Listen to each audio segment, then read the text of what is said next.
pray. Thank you so much, Lord. Salamat, Panginoon, sa araw na ito, bagamat hindi po maganda yung panahon, Panginoon, salamat sa bawat buhay na naririto. Salamat, Panginoon, sa mga kapatid pa po namin na makakasama po namin mamaya, Panginoon. Hindi po hadlang ang panahon para ikaw ay aming mapapurihan, Panginoon. We thank you, Lord Jesus, sa buong week, Panginoon, na ikaw po ang nagabay sa amin, nag-provide ng lahat ng aming pangangailangan at isang malaking pribilehiyo po, Panginoon, na ikaw ay mapagsilbihan sa umagang ito. We thank you, Lord, sa buhay ng bawat isa, sa lahat ng proteksyon na iyong ibinigay sa amin, Panginoon. And we pray sa aming pag-aaralan sa umagang ito, hindi po namin kakayanin na kami lang po. So we ask for your guidance, Lord, sa iyong leading sa amin. We thank you, Lord Jesus. We thank you, Holy Spirit.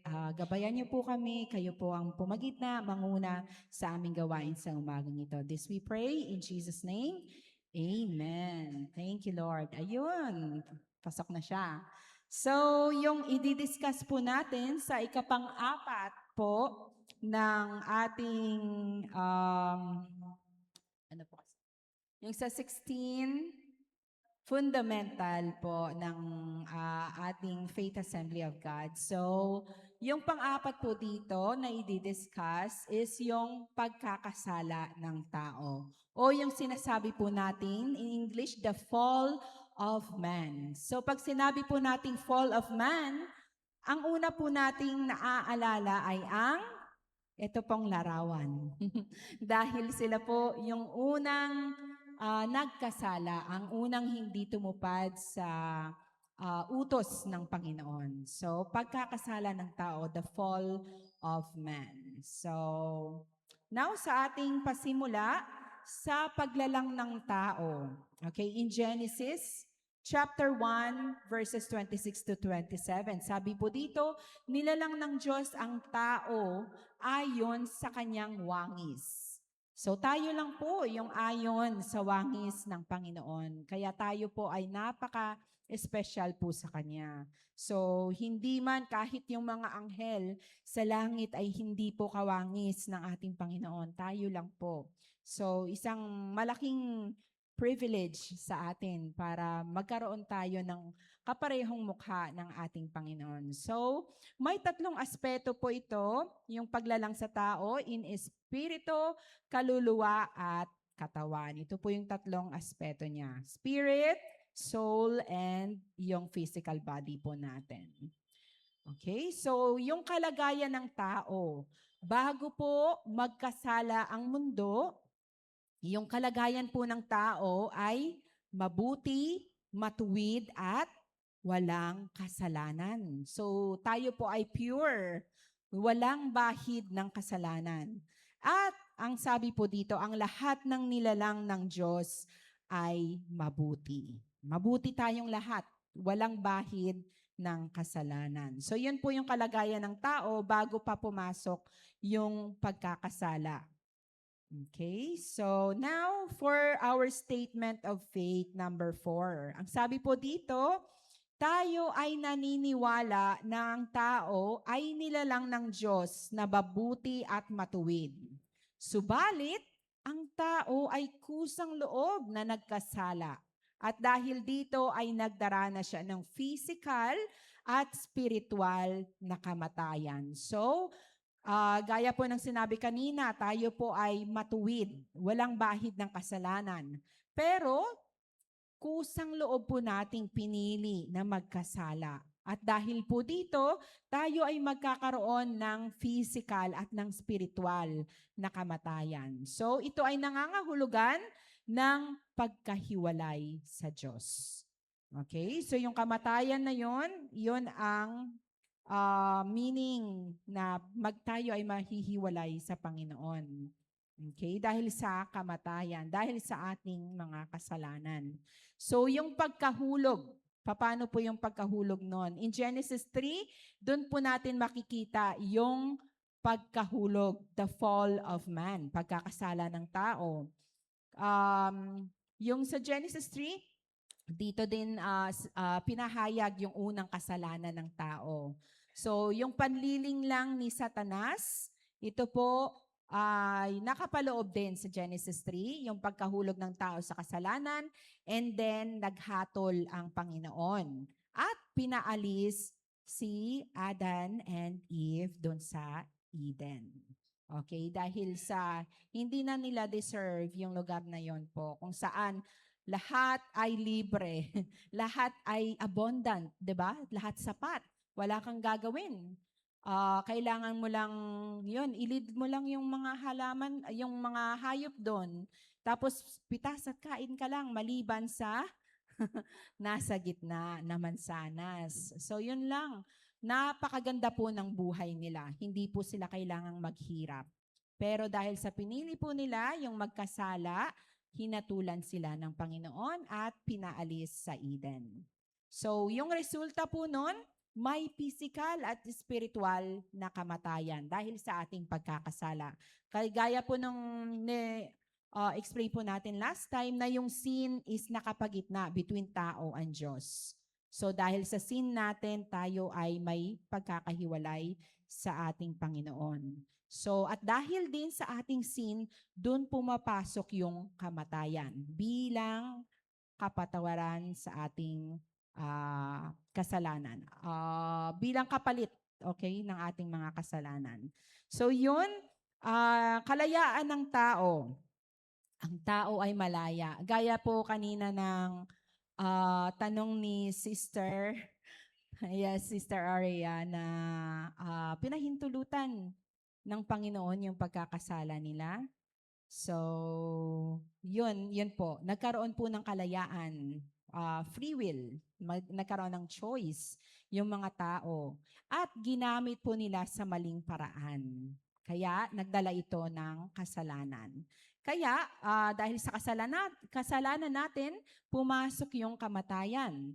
Physical at spiritual po ito na pagkakahiwalay natin sa ating Panginoon. Physically, spiritually, we are disconnected, okay, sa Panginoon. So, pag-asa ng kaligtasan ay dala lamang ng ating Mesiyas. Okay, so next slide. Ang kauna-unahang relasyon ng tao sa Diyos. Paano po yung relationship ng tao sa Diyos noong unang panahon? So, pagkatiwala sa tao. Okay? Ganun po, hindi lang tayo binigyan ng mukha, ng wangis na pareho sa ating Panginoon. Tayo din po ay pinagkatiwalaan. O yung mga una po nating mga ninuno ay pinagkatiwalaan ng Panginoon. Pinagkatiwalaan niya na pangalagaan yung hardin ng Eden. Okay? Ng Eden.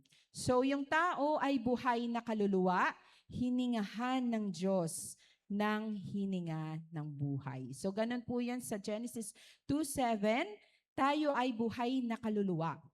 Okay? May physical tayong katawan, pero tayo ay buhay na kaluluwa dahil sa hiningahan tayo ng buhay. Okay? Hiningahan tayo ng buhay ng ating Diyos. Okay? So next, ano yung kapangyarihan natin bilang mga nilalang? Ano po yung kapangyarihan ng tao bilang mga nilalang? In Genesis 1:28, sinabi po dito, binigyan ng pamamahala sa lahat ng hayop at ibon. Lahat ng creatures na nandun sa lugar na yon, si Adan ay binigyan ng karapatan. Si Adan and Eve, sila yung mamamahala sa kanilang lahat. Kung gusto nilang kainin, they are free to cook them, eat them. Tapos, kung ano po yung kailangan nilang ipagawa sa mga or paano alagaan yung mga hayop at ibon na yon, sila po ang tagapamahala. So, parang kapag ka ikaw ay tawag dito, may rentahan ng bahay, kayo po yung landlord. So kayo yung namamahala ng bahay na yon. So ganun po yung kapangyarihan na meron sina Adan and Eve. So parang sa kanila na rin po ang lahat na nando doon. Yung hayop, mga ibon at mga halaman. So in Genesis chapter 2 verse 19, si Adan ang nagbigay ng pangalan sa bawat nilalang. Okay? So, ganun po kataas yung kapangyarihan niya. Hindi man binigyan ng pangalan ng Panginoon, pero pinamahala ito kay Adan. So, lahat po yun, kahit yung pagpapapangalan sa mga nilalang na yun doon. Okay, next, kalayaang mamili. Ito na po yung dinidiscuss po natin kanina na free will. So we have choices. Malaya tayo sa pagpili, meaning dahil binigyan tayo ng free will, tayo ay mas mataas kesa sa anumang creatures, sa mga hayop, sa mga halaman. So itong mga creature po na to, hayop at halaman, wala po silang kakayahan na mamili. Kahit mag-isip, 'di ba? May sarili po silang mga utak, pero iba po yung utak ng tao. Kaya tayo ay ginawa ng ayon sa layunin ng Panginoon sa atin para bigyan tayo ng kalayaang pumili. So, ano po yung utos ng Panginoon sa Genesis 2:16 to 17? Pwede po ba natin basahin yung utos ng Panginoon? Ay, hindi siya nagre-reflect sa slides.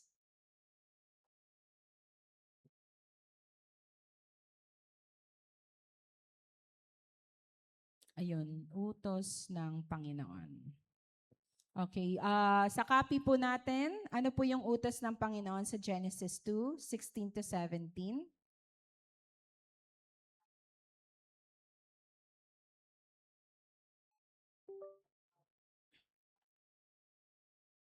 Mhm.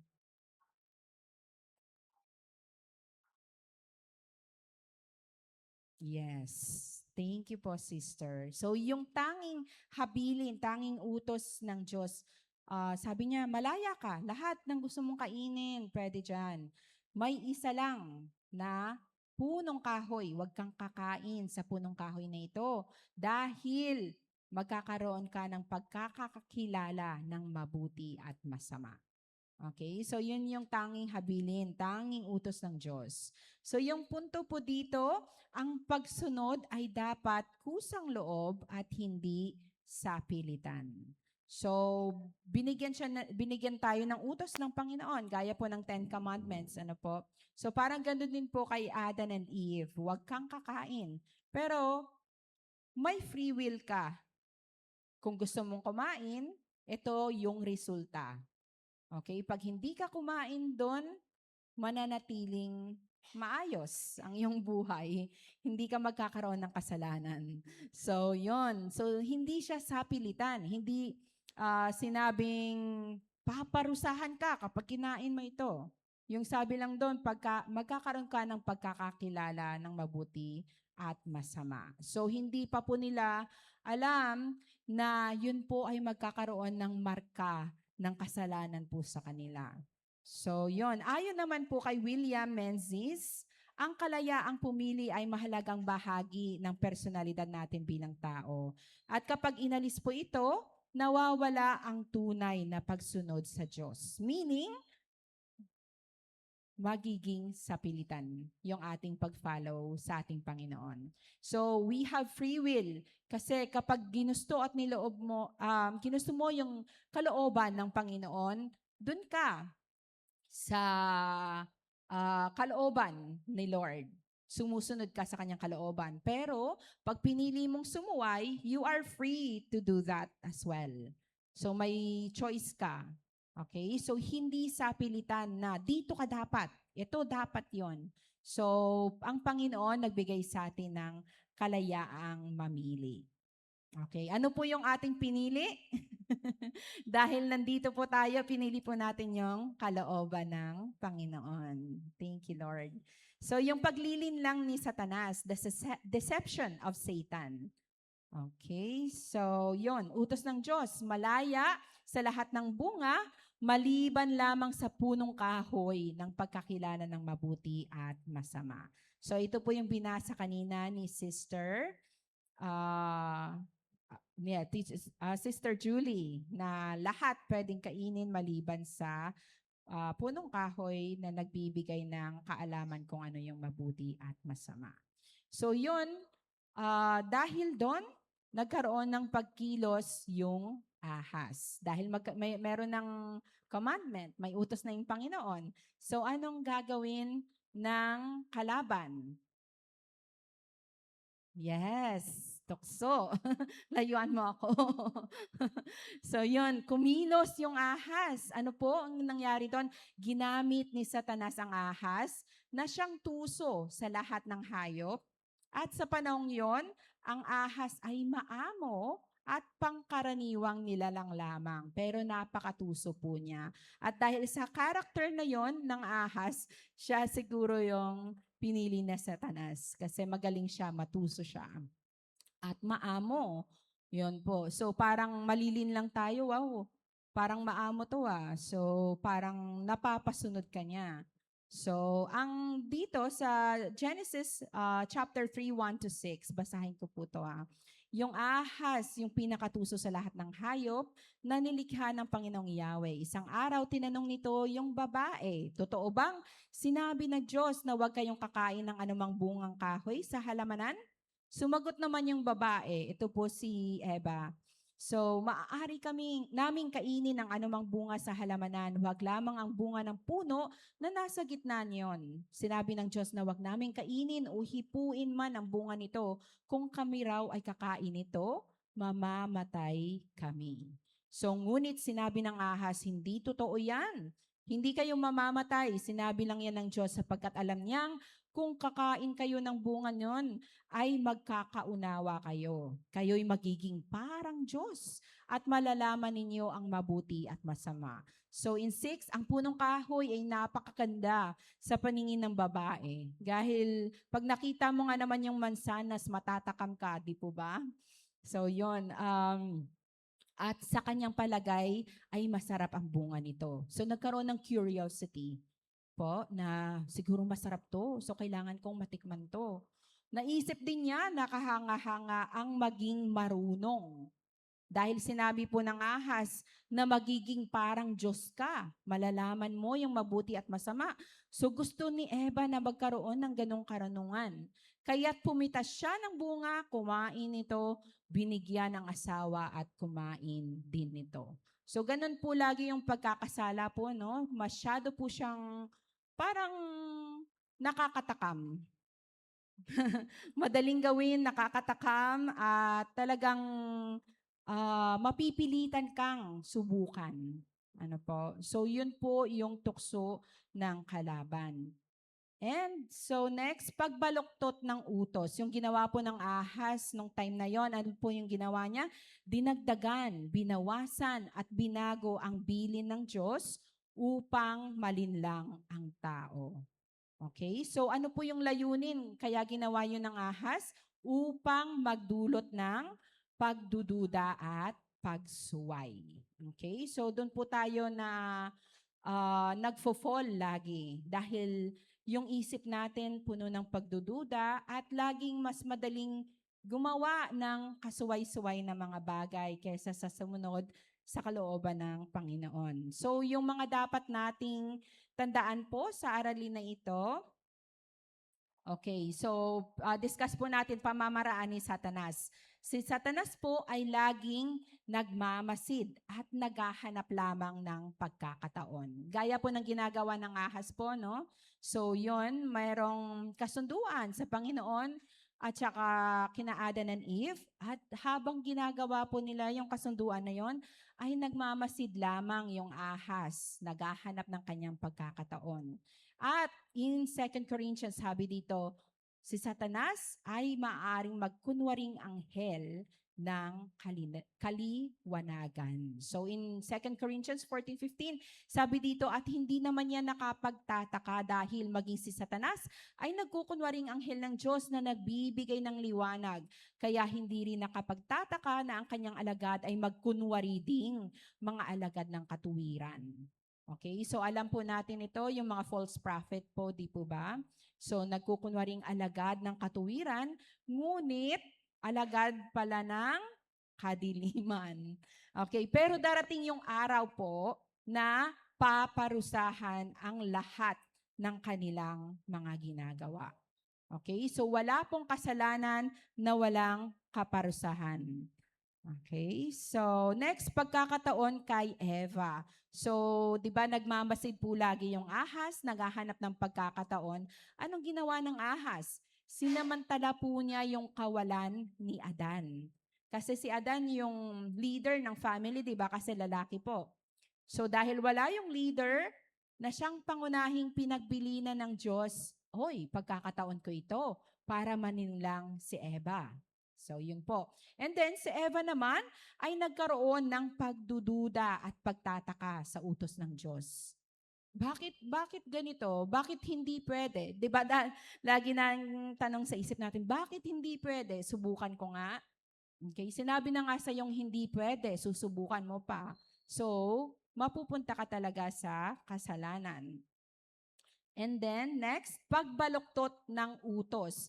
Sa usapan ni Eva at ng ahas, makikita na may malaking pagkakaiba sa orihinal na utos ng Diyos. At ginamit ni Satanas yung pagdududa upang ipasok yung kasinungalingan. Okay, nagsinungaling po siya para magkaroon ng pagdududa sa isip ni Eva. Yung paghahandbing po sa utos ng Diyos versus paglilinlang, yung original na utos ng Diyos, dito sa Genesis 2, makikita natin sinabi niya, malaya ang tao na kumain sa punong kahoy ng halamanan. Okay? So tayo ay may free will. Yung tangi lamang na ipinagbabawal niya ay yung punong kahoy na nasa gitna na nagbibigay sa atin ng pagkakakilala ng mabuti at masama. At yung babala niyang Panginoon, sa araw na ikaw ay kumain yon, tiyak na mamamatay ka. Yun po yung babala. Yun po yung consequence ng gagawin nilang pagkakasala. Mamamatay po sila. So yung punto po dito, ang utos ng Panginoon ay malinaw, diretsyo, at may babala ng kamatayan. So, kahit pa may babala, in the end, pinili pa rin talaga nilang sumuway sa Panginoon. So, alam po natin na pag nagkasala tayo, ang paparoonan po natin ay ang kadiliman o yung impyerno. Pero may mga tao na gusto pa rin gumawa ng kasalanan. So yun, sa pag-uusap ni Eva at ni Satanas, sa pamamagitan ng ahas, in Genesis 3, yung ahas, yung pinakatuso na hayop doon, nagtanong upang magdulot ng pagdududa. Si Eva naman, nagbigay ng sagot, ngunit dinagdagan yung utos. Sabi niya, wag ninyong hihipuin. And then yung ahas, tahasan po niyang binago yung salita ng Diyos. Sabi ng ahas, hindi kayo mamamatay. Kahit pa sinabi ng Panginoon na yung babala niya, pag ginawa niyo ito, kayo ay mamamatay. So binaligtad po, iniba po ng ahas, sabi niya, hindi kayo mamamatay. So dagdag na paglilinlang, ang sabi pa niya, kayo'y magiging kagaya ng Diyos, nakakakilala ng mabuti at masama. So yun po yung puso ng tao po, no, pag sinabing magiging katulad ka ng Diyos. So parang wow, you can be powerful like God. So parang nalinlang sila doon na akala nila magiging super makapangyarihan sila na kagaya ng Panginoon. So yung punto po dito, yung original na utos ay binaluktot upang sirain yung tiwala ni Eva sa Diyos.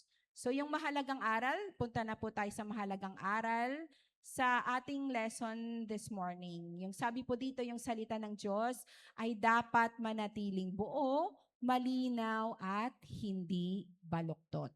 Kaya pagka nagtuturo tayo o nagsishare po tayo ng salita ng Panginoon, lagi po tayong mag-base sa Bible para sakto at malinaw, hindi baluktot yung explanation din po natin.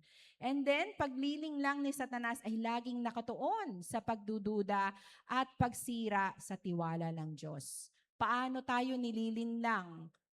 Nilalagay yung pagdududa sa isip natin. Sinisira yung tiwala sa Panginoon. Na parang, minsan po, di po ba, dahil Spirito ang ating Panginoon, may mga tao talaga na magdududa. Totoo po ba? O gaano ka makapangyarihan yung Panginoon? At minsan kapag hindi nangyayari yung pinapanalangin natin, nagdududa po tayo, no? Na bakit kaya hindi binibigay ng Panginoon? Hindi ba siya ganun kamakapangyarihan?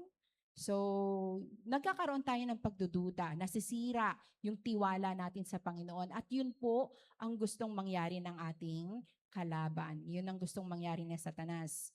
Yung tao ay dapat maging mapagbantay upang hindi mahulog sa kasalanan. Ang daming pagliling lang nangyayari sa buong mundo dito, kahit sa mga maliliit na simbahan. So kaya kailangan po nating maging mapagbantay para hindi tayo mahulog sa kasalanan. Okay, so dinagdag ko po dito, when in doubt, remember this. Kapag pumasok na yung pagdududa sa ating isipan, una, sa isipan pa lang po natin yan, magdidig deeper po siya. Magbabaon siya sa puso natin. So pag may pagliling lang na, may pagdududa na, sa ating isip, sa ating puso, ano po yung dapat nating gawin? So, isipin po natin yung first sentence, we people do not think as God thinks. Okay? So, yung pag-iisip po natin, limitado. Hindi po tayo Panginoon na nakikita po natin lahat. So, kailangan po nating isipin yon na tao lamang tayo. Limitado yung kaya nating malaman. Kaya tayo may Panginoon na siyang gumagabay sa atin. So yun po yung, doon tayo magsentro, doon tayo po mag-focus sa ating Panginoon. Kasi isipin po natin, napakalawak ng isip, napakalawak ng plano ng Panginoon na hindi natin maatim kung paano ito mangyayari, parang ganon. So our God is a God of order. Minsan nagmamadali tayo, dapat mangyari na ito, dapat maging successful na ako, gaya ng mga latest generation ngayon. Dapat successful na ako at age of 20, at age of 25. Dapat ito yung mangyari at age of 30. May parang mga timeline po, pero iba po yung plano ng Panginoon. Kaya po tayo na-frustrate kasi hindi po plano ng Panginoon, plano natin. Para sa sarili natin yung ginagawa natin. Kailangan nating tandaan, God is a God of order. Hindi dapat mangyari ito na hindi pa niya panahon. Amen? So, minsan sa pagmamadali ng tao, sa kagustuhan nating yumaman kaagad, sa kagustuhan natin na maiwasan yung kahirapan, na minsan yung kahirapan ginagawa talaga, tawag dito, hinahayaan ng Panginoon na mangyari sa atin para po tayo ay mag-grow in faith. Mga pagsubok na to, paghihirap na to, minsan nagrereklamo tayo, ba't lagi na lang pagsubok? Ba't lagi na lang? Ganon. So, tandaan natin na God is God of order. Ito yung mangyayari. At dito, kailangan mo ng pasensya hanggang makaabot ka dito sa biyaya ng Panginoon. Okay? So, seek Him and His words. Ano po, pag may pagdududa na, di ba? Iwaksi, rebuke it in the name of Jesus. And then seek Him. Talk agad tayo sa Kanya. Okay? So, hindi natin kakayanin yun na tayo lang, sarili lang natin. And go back to His words. Go back to the Bible. Kasi doon natin makikita yung pamantayan ng Panginoon. Okay? So, trust His timing and wait patiently for His revelation. Yung timing na Panginoon, gaya po sinabi kanina, God is God of order. Hindi po nahuhuli, hindi nauuna yung plano ng Panginoon. Always on time. Kaya yung kailangan natin gawin is to wait patiently kasi i-reveal po niya isa-isa. Ano po? So gaya po ng sinabi din sa Bible, hindi pwedeng pakainin na ng kanin yung baby pa lang sa faith. So dapat magkatas muna sila. So, ganun. So, yun. I-reveal sa'yo isa-isa ng Panginoon. Huwag kang mag-dive. Like, for example, nag-aaral tayo ng Biblia sa ngayon. Huwag kang mag-dig deeper sa ganito kasi yun yung pinag-aaralan ng iba sa social media. Huwag kang tumalon doon kung hindi ka pa dapat nandoon. Okay? Wait patiently and know the Lord each day. Kaya dapat may daily devotion tayo para nakikilala natin araw-araw, kahit 30 minutes, 1 hour, kailangan nating mas makilala yung ating Panginoon. Para pag gusto ninyong mag-dive deeper, we can. Pwede na natin gawin yon. So yung revelation ng Panginoon, ito yung mga pangyayari, yung pagkakakilala po natin, parang yung sibuyas na babalatan ng paunti-unti, na bubuksan yung layer hanggang sa makita po natin kung ano talaga yung gusto ng Panginoon sa ating buhay. So, and then the last thing, He makes all things beautiful in His perfect time. Ang ganda po, no? So, after ng pag-aantay natin, after ng pagsisik natin sa Panginoon, after ng order niya sa ating buhay, doon pa lang natin makikita yung mga beautiful things na kanyang pinlano para sa ating mga buhay. So, no rush. Wag po tayong magmadali. Okay? Dahil lahat ng ito ay naka-order na base sa plano ng ating Panginoon. Okay? So, memory verse. Ito po yung nilagay ko. Kasi, very important po ito para hindi tayo mapunta sa kasalanan. Okay, so in Kawikaan, chapter 4, verse 23, ang sabi po dito, higit sa lahat, ang puso mo'y ingatang mabuti at alagaan, pagkat yan ang bukal ng buhay mong tinataglay. So sa English po, sinasabi, above all else, guard your heart, for everything you do flows from it. Okay? So guard natin yung ating puso. Ang tanungin po natin yung mga puso natin sa ngayon. Ang ating puso ba'y nakatuon sa kabutihan at kalooban ng Diyos o para lamang sa sarili nating pakinabang?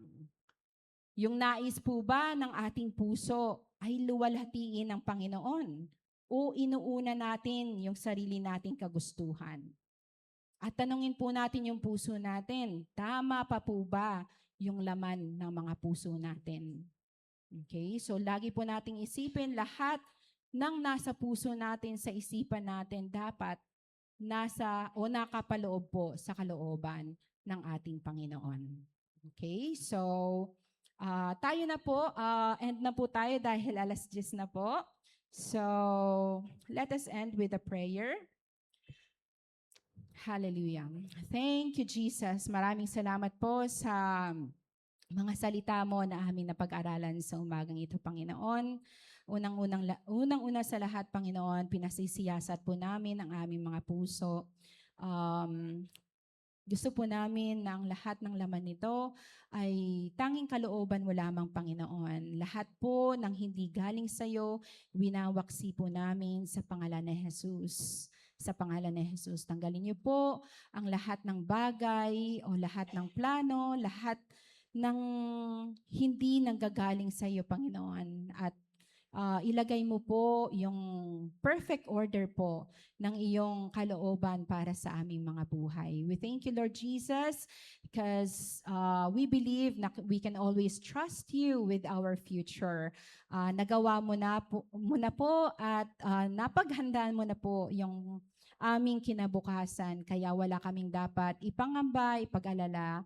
And Lord, dalangin po namin sa aming sarili lamang, Lord, hindi po namin kaya na iwasan ang magkasala. And Lord, we ask for your help, Jesus, sa araw-araw ng buhay namin. Panginoon, gabayan mo kami, tulungan mo kami, ilayo mo kami sa anumang uri ng kasamaan, Panginoon.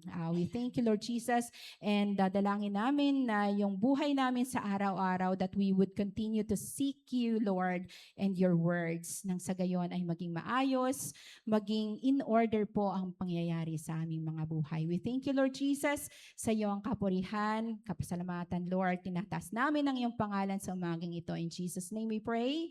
Amen. Thank you, God.